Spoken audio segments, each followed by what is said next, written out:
La plaine de la Ruzizi, Sangue et Walungu Centre sont désormais sous les contrôles de FARDC Ouazalendo. Par ailleurs, le gouvernement provincial du Sud Kivu a dénoncé vendredi le massacre délibéré perpétré par le rebelle de l'FCM23 soutenu par le Rwanda au marché de Sangue, dont le territoire d'Uvira dans l'est de la RDC, faisant au moins 5 morts et plus de 11 blessés, majoritairement de femmes.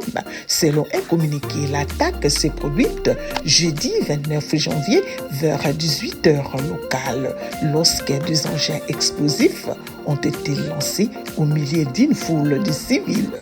Que les éléments du M23 sont entrés ici. Ils ont emporté des goudrons et endommagé d'autres matériels, comme vous pouvez le constater. En plus de cela, ils ont saccagé nos bureaux. Ils ont volé les batteries de nos groupes électrogènes, les bâches, ainsi que tout autre objet de valeur qui se trouvait dans les conteneurs. Cette quantité de goudron que vous voyez ici, ils ont volé une grande quantité. Sur les 100%, ils ont pillé au moins 30%. Et de l'autre côté, ils ont volé 25% sur 50% de la quantité totale de goudron. Sur chaque fût ici, était superposé sur l'autre ou dessus. Et si vous voyez tous ces espaces vides, vous remarquerez qu'ils ont volé beaucoup de fûts. Ces gens nous ont vraiment rendu un très mauvais service. Nos cœurs saignent. Nous nous disions que chez nous, ici à Uvira, on allait avoir le développement. Mais voyant la manière dont ils ont pillé ces goudrons et plusieurs autres choses, nous sommes déçus. Les dégâts sont énormes. Ils ont détruit des ordinateurs. Dans les conteneurs, il y avait 80 bâches qu'ils ont volées, 3 fûts de pétrole et 1 fût de mazout. Le reste a été déversé. C'était vraiment un désastre. Et même les batteries, bouleaux et graisses qui étaient dans le conteneur, tout ceci a été volé.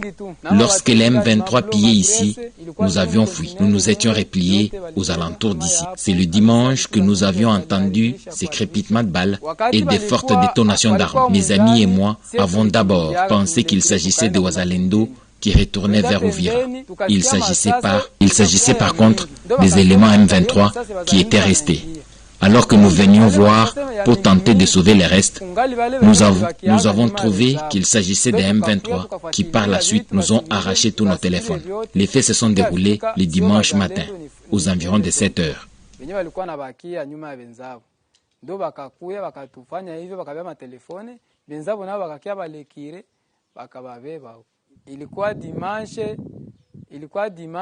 Busubuhi 7h.